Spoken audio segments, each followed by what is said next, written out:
sakali girlfriend or boyfriend material? Ang girlfriend basically, kaya talaga, nasa-girlfriend material talaga. Since sobrang alaga, very sweet, very family-oriented. Kung yun po yung tanong, siguro tataas ko sa, umawag ko sa wife material. Wife material na Kapag talking about Bea, yes po. Kilala naman ang tao si Bea as ganun talaga. O wife material ka daw, Bea. Pwede daw itaas sa wife material ikaw kung saan.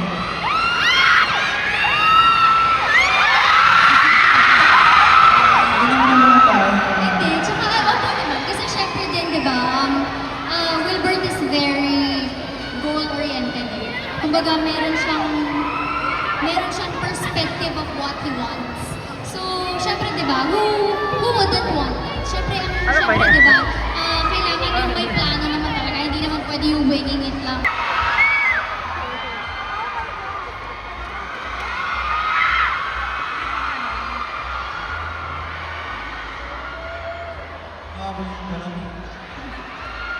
Since love yung lots ang title ng project nyo, gaano na nakamahal ang isa't isa? Gusto mo lang ulitin ko, Wilbert? Madami namang kinds of love. And of course, nakakatagal din po kami nag-isama sa Jisoo at all. Madami na po kami nakilala na namin isa't isa. And madami po kami ventures together. Yes. Of course po. Marami na po natin. Kung ano po yung sinabi mo. Kaya I'm sure gusto mo lahat dito, dagdagan mo ng konti yung sagot mo. Like, yung sinabi niya po. Dinagdagan ng words. Hindi, pero yun po. Siguro, marami nga naman kasi, di bang, ways and definition of love, ganyan. Pero, to be able to work with someone that you're very confident with, I think that says something din naman. Ayun. Thank you. Wife material nga, Wilbert. Tama. Thank you. Thank you po. Okay. Tuloy tayo. Next tayo. For Pop News, Robert Valentina. Ay, Wilbert. Okay, siguro ang marami gustong malaman din ang tanong na ito sa ito. Meron ba kayong kissing scene dito sa or kung if ever, paano kayo nag-prepare sa ganitong eksena? Hindi pa po namin nakukunan. Hindi pa rin po namin alam kung paano kukunan ni Direk.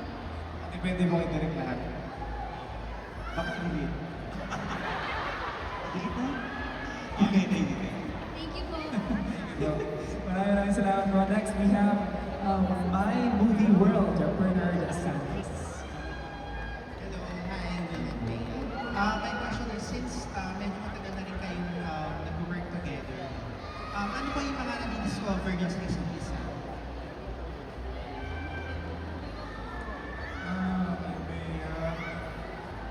Abisado ko na po yung yung galing ko po, abisado ko na po yung bagay sa kanya.